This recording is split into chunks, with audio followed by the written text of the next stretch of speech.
This is World News Tonight with Peter Jennings. Good evening. We're going to begin this evening with a subject that sooner or later occurs to millions of people who use cell phones.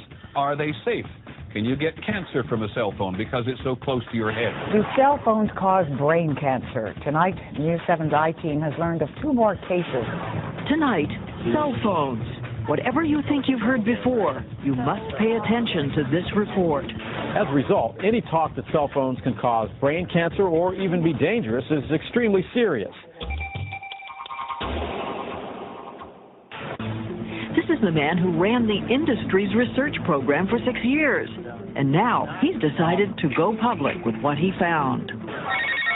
It's irresponsible to say that phones are safe.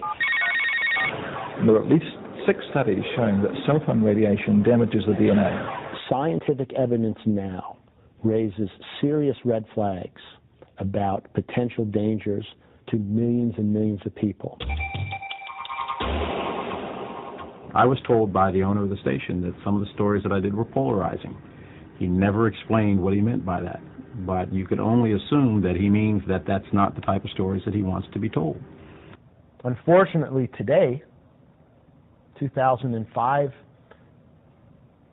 all of those institutions that I had faith in, that consumers have grown to have faith in, that consumers should be able to have faith in, have been compromised in one way or another by the efforts of the wireless industry. Where are the investigative reporters? I don't know.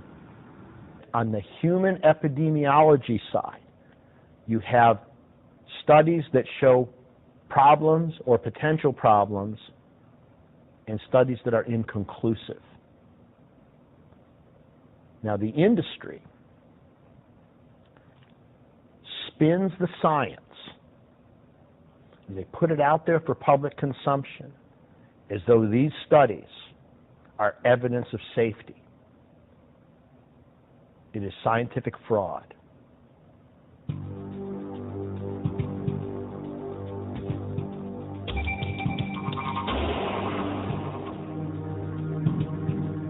I've lost my job. I've got a brain tumor. I don't know if I'm going to make it. And now I have no job, no money, no securities in a career. And I have fought for the last 6 years. I know I'm facing death for the rest of my life every month of the year, because they say there is no cure for this type of cancer that I have. I wouldn't wish it on anybody. To lose somebody bit by bit like that, piece by piece, it's a terrible thing, brain cancer.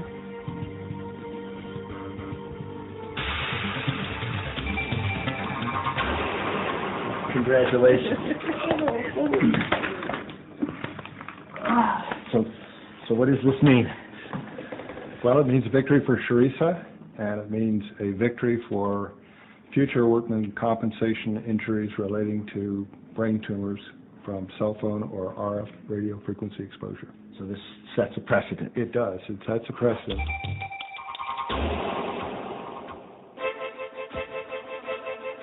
Litigation is the only way that we're going to be able to affect the type of change that will protect consumers.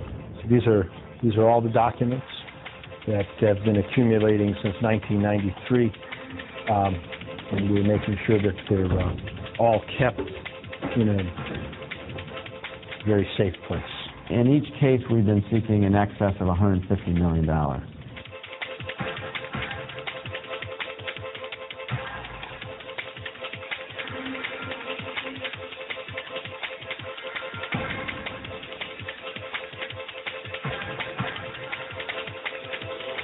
We're alleging that they intentionally misrepresented, misled these plaintiffs as well as the public by indicating that there was no negative or ill effects of cell phone usage when in fact they knew that that wasn't true.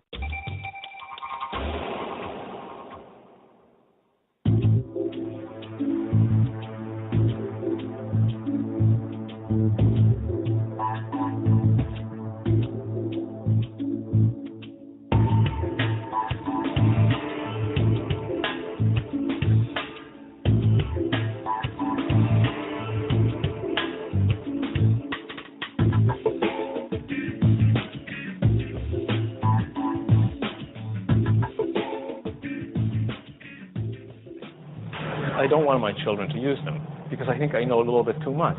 And I know that children are probably more susceptible to radiofrequency radiation. But our children, where the cells are still growing and they are still much more fragile, thin skull, all that we know, they are the ones who are going to pay this price. Now we have 1.4 billion people in the world using this technology, and they really don't know what they're in for.